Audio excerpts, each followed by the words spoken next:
ഇന്നലത്തെ എപ്പിസോഡിൻ്റെ ലാസ്റ്റിൽ ആദിലയും നൂറയും തമ്മിൽ സംസാരിക്കുന്നുണ്ട്. പലരും ശ്രദ്ധിച്ചു കാണും. ആദില നൂറ നല്ല മത്സരാർത്ഥികളാണ്. പക്ഷേ ഇവരിപ്പോഴും മനസ്സിലാക്കിയിരിക്കുന്നത് ഇവർ ഒറ്റ മത്സരാർത്ഥികളാണ്, ഇവർ രണ്ടായിട്ടുള്ള മത്സരാർത്ഥികളാണെന്നുള്ള കാര്യത്തിൽ ഇവർക്ക് ഇപ്പോഴും സംശയമാണ്.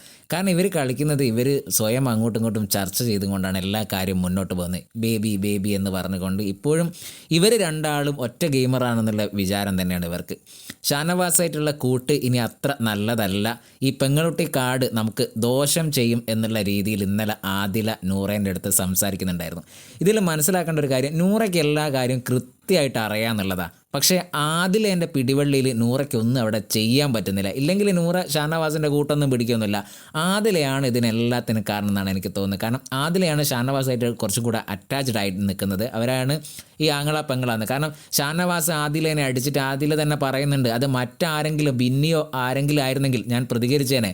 ഷാനവാസ് ആയതുകൊണ്ട് മാത്രമാണ് ഞാനത് പ്രതികരിക്കാതിരുന്നതെന്ന് ഇന്നലത്തെ എപ്പിസോഡിൻ്റെ ലാസ്റ്റ് നൂറേൻ്റെ അടുത്ത് പറയുന്നുണ്ട്. ഇനി അങ്ങനെയല്ല, നമ്മൾ ഇൻഡിവിജ്വലായിട്ട് കളിക്കണം, നമ്മുടെ ഗെയിം മുന്നോട്ട് കൊണ്ടുപോകണം എന്നുള്ള രീതിയിൽ ആദില നൂറേൻ്റെ അടുത്ത് സംസാരിക്കുന്നുണ്ട്. നൂറയ്ക്കെല്ലാം വ്യക്തമായിട്ടറിയാം, നേരത്തെ പറഞ്ഞ പോലെ. പക്ഷേ നൂറ നന്നായിട്ട് തന്നെ ഗെയിം കളിച്ചൊക്കെ മുന്നോട്ട് വന്നത്. ഇപ്പോഴും ആദിലേൻ്റെ അണ്ടറിൽ അങ്ങ് ഒതുങ്ങിപ്പോകുന്ന നൂറേനെ. കാരണം നൂറയ്ക്ക് എന്തെങ്കിലും ഒരു പറയാനുള്ളൊരു സ്പേസ് ആദില കൊടുക്കുന്നില്ല. ഇന്നലത്തെ സംസാരത്തിൽ അങ്ങനെ തന്നെയാണ്. നൂറ എന്തോന്ന് പറഞ്ഞു വന്നപ്പോൾ നിൽക്കൂ ബേബി ഞാൻ പറയട്ടെ എന്ന് പറഞ്ഞ് ആദില അങ്ങോട്ട് പറയുകയാണ്.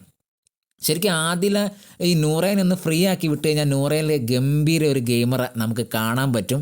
എന്തായാലും അവർ ഇനി ഇൻഡിവിജ്വലായിട്ട് കളിക്കുമെന്ന് നമുക്ക് പ്രതീക്ഷിക്കാം. കാരണം ഇവർ രണ്ടാളും നല്ല മികച്ച ഗെയിമർ തന്നെയാണ്.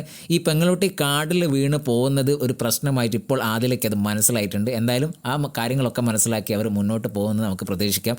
എന്തായാലും ഇന്നലത്തോടു കൂടി ആ പെങ്ങളുട്ടി കാർഡ് അവിടെ ഇനി വേണ്ട എന്നുള്ളൊരു തീരുമാനത്തിലേക്ക് ആദില എടുത്തിട്ടുണ്ട്. എന്തായാലും ഇവരെക്കുറിച്ചുള്ള നിങ്ങളുടെ അഭിപ്രായം ഒന്ന് കമൻറ്റായി രേഖപ്പെടുത്തുക.